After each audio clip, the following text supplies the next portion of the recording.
Howdy and welcome, guys. So, bit of a fail today trying to start the car for the first time.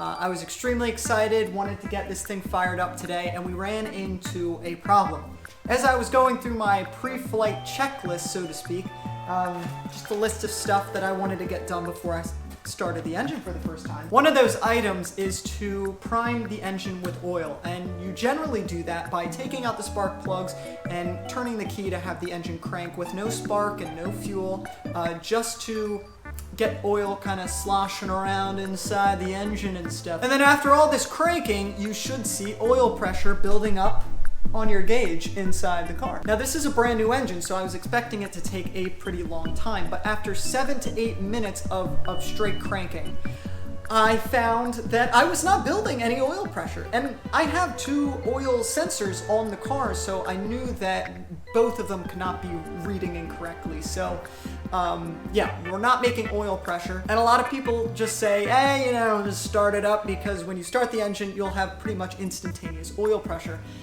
And you are pretty much correct. However, as a redundancy, just to make sure that our oil pump is actually functioning, I'm going to make sure the system is totally primed before we go ahead and try to start it. Because if we start the car and we just wait to see if there's oil pressure, if the oil pump is broken, it causes irreversible damage. It's not like we can start it, go, oh no, there's no oil pressure, and then turn it back off. The damage would be done at that point. So I've gone ahead and ordered what's called an engine oil primer tank, and it's basically this fancy tank that takes compressed air into one side, and you fill this tank with oil, and then out the other side is a line that connects to my turbo oil feed.